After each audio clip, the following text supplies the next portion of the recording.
Rama agrotech, शेती तुमची खात्री आमची. मग गेल्या वर्षी आमची जवळजवळ 70% बाग तेल्यानं खाल्ली होती. फेलच गेलत. फेल म्हणजे फेल, माल काढायला यायला. मानसिकता चालते की तुम्ही ते काढूनच टाकायला. हा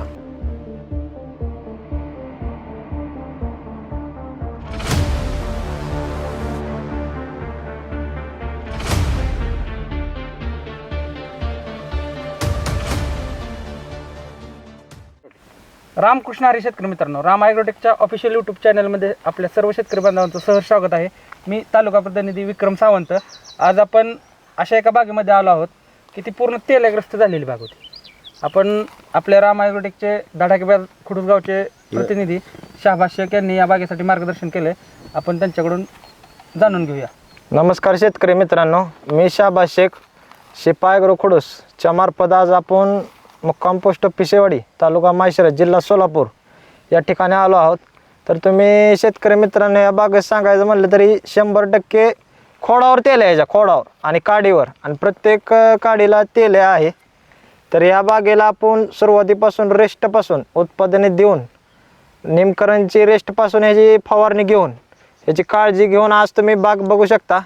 100% तेलमुक्त बाग आहे. तर चला आपण शेतकरी मित्रांची, शेतकरीच आपल्याला सांगतील की बागेचं काय म्हणजे ओळख करून घेऊ. दोघं सांग. नमस्ते, माझं नाव अण्णा जानकर, राहणार मुक्काम पोस्ट पेशेवाडी. तसंच आपण नमस्कार. बंधुराज त्यांची ओळख करून घेऊया. नमस्कार, माझे नाव राजेंद्र महादेव जानकर, मुक्काम पोस्ट पेशेवाडी या गावातून मी बोलत आहे. आमची पूर्णपणे बाग झाडं तेलकडची होती, खोडाव तेल्या होता. परत आम्ही बाग काढायची ठरवलं होतं, पण ह्यांचा एक राम ॲग्रोचा एक खुडूसमध्ये एक कार्यक्रम होता. त्या कार्यक्रमात आमचे मोठे बंधुराज तिथे बघायला गेले होते. मग तिथे बघायला गेल्यानंतर ते म्हणले निमकरंज आहे, निमकरंजन कापूर मारला की त्याला कवरमध्ये होतोय असं म्हटलं. त्यांनी ऐकलं किंवा राम ॲग्रोची बाकीची काय औषधं आहे ती तिथं बघितली. बरं ठीक आहे, मग आम्ही आमच्या बागला आल्यानंतर त्यांना बोलवलं साहेबांनी. साहेब येऊन बघून गेले बाग बघितल्यानंतर मग त्यांनी काय थोडेफार औषधं ही दिली, मारली आम्ही औषधं बरं का. नंतर चटणी ही झाल्यानंतर सेटिंग ही झाली. सेटिंग झाल्यानंतर फळावर तेल आल्यानंतर किती टक्के आला? 100% तुम्ही किती टक्के सांगू शकता? झाडावर किती टक्के तेल? 70%. नाही, गेल्या वर्षी नाही, ह्या वर्षी. ह्या वर्षी फळावर आता किती एक 10% तेल आलता. 10% तेल आला होता फळावर सुद्धा. आता लगेच आता वातावरण गरमी दमट आहे ना, दमट असल्यामुळे तेलकटचं प्रमाण जास्त वाढतं या. पण आल्यानंतर निमकरंजन कापूर घेतला, ह्याच्या व्यतिरिक्त आपण मारलंच नाही, काय दुसरं काय मारलं पण नाही. पण एक हात घेतल्यानंतर तरी काळपट पडलं थोडं, पण स्पीड चालू होतं. परत मग साहेब म्हणलं अजून आपल्याला 3-4 हात 4-5 दिवसाला घ्यावं लागतात.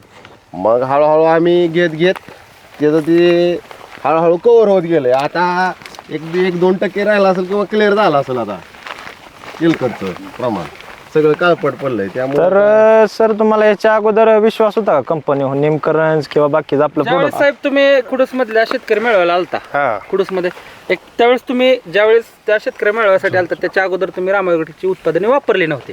फक्त एक तुम्ही सोशल मीडियाच्या माध्यमातून ऐकून होता की राम ॲग्रोटेकच्या प्रोडक्ट बद्दल. तर त्यावेळेस तुमचा निमकरण बद्दल काय भावना होती? म्हणजे तुम्ही काय बोललेला त्या शेतकरी मेळाव्यात? ते मी बोललो होतो नेमकरणचा काय फायदा आहे नुसता नाही आणून मारायचा, त्याचा फायदा काय आहे हे विचारलं पाहिजे का नाही? नाही 100%, 1000% हाही मी आडवा प्रश्न ज्यावेळेस मांडला तुम्ही होता. एक तुमच्या मनात शंका होती की निमकरणचं काय खरं असतं का, हे शब्द तुम्ही शेतकरी मेळाव्यात बोलून दाखवलं. बरं, आज तुम्ही आमच्याकडे आलता त्यावेळेस, आम्ही तुमच्याकडे आलोय बागेत. बरं, त्या निमकरणचं काय खरं असतं हे तुम्ही 2 शब्दात जरा काय निमकरण बद्दल आज वापरलंय तुम्ही? वापरले. काय वाटतं तुम्हाला आज निमकरण वापरल्यानंतर? आज काय नाही नेमकरण वापरलं म्हणजे आता हे आमच्या धाकट्याकडे सांगितलंच नेमकरणचं काय आहे काय नाही. बुडाला तेल्या होता, ठप्पर तेल्यानं बुडलेलं होतं. साहेबांनी आणून दाखवलं. फळावरच नाही, काडीवर डाळिंब काढायचं ठरलं होतं. म्हणजे बागच उपसून टाकायची. कारण गेल्या वर्षी आम्हाला साधलंच नव्हतं ना. म्हणजे गेल्या वर्षी आमची जवळजवळ 70% बाग तेल्यानं खाल्ली होती. फेलच गेलत. फेल म्हणजे फेल, माल काढायला मानसिकता चालते की तुम्ही ते काढूनच टाकायला. हा. बरं, आज काय वाटतंय? आज बागेकडे बघून काय वाटतंय? आता बागेकडून बघून आता वाटतंय की बाबा झाडाला बी तेज आली या. म्हणजे रामायणाची उत्पादन वापरायला सेटिंगला पण 100% 100+ डाळिंब सेटिंग झालं या. आणि पण एक महत्वाचा प्रश्न आता कुठलं पण झाड मोजा साईज आणि साईजला झाडाची पण संख्या किती आहे आता तुमची? साईजला पण चांगला झाडाची संख्या 510 ते 520 पर्यंत आहे ती झाडं. म्हणजे 500 प्लस झाड आहेत आणि झाडाला एका सेटिंग 100-150 प्लस सेटिंग आहे. सहज प्लस आहे कसं म्हणू 120 130 एवढं सेटिंग झालंच नव्हतं पहिलं. आता 5वा 12 आहे बागाचा. 5 आहे वाघाचा एवढं सेटिंग झालंच नव्हतं. पण मुक्त झाली बऱ्यापैकी तेल्यातनं पूर्णपणे झाले. आणि अहो, चांगलं झालं. गेल्याच वर्षी यांना बोलून मी म्हणलं होतं बाग तुम्हाला सक्सेस होती का, नाहीतर आम्ही काढाय ठरलं होतं. दाखवली होती यांना. मग ते म्हणले त्यांनी काय सांगितलं त्यावेळेस तुम्हाला? आमचे तिथं शेड्यूल आहे म्हणले, तुम्ही इथं कार्यक्रम आहे तिथं या, या प्रत्यक्षात यायला का? प्रत्यक्ष या आणि तुम्ही प्रत्यक्ष बघा. बरं, ते तिथं तुम्ही नुसतं कार्यक्रमात ऐकलेलं. हा. आता हे आज तुम्ही प्रॅक्टिकली स्वतःच्या Practical- बागेत वापरून अनुभव घेतला. आलंय ना.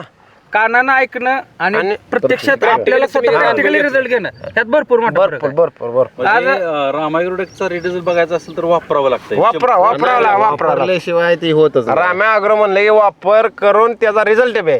बरं मिरचीचं वापर काय करून थोडं सोडायचं नाही. मिरचीला आणि साहेब तुम्ही आज आपण ह्या डाळिंबाच्या प्लॉटला वापरलंय, त्याच्या आधी तुम्ही तरकारीमध्ये एक मिरचीचं आपल्या हिरवी मिरचीचं पीक घेतलेलं. एक मिरची किती होती तुमची? एकर मिरची आहे. बरं, त्या मिरचीच्या पिकाबद्दल रामायग्रोटेकचं उत्पादन किती घेतलं आणि काय तुम्हाला रिझल्ट मिळाले ते एक शेतकरी बांधवांना एक सांगा. नाही, पहिल्यापासून राम्या अग्रो मिरचीचं रोप आणण्यापासून ते समजा सोडून राम्या अग्रो वापरलाय.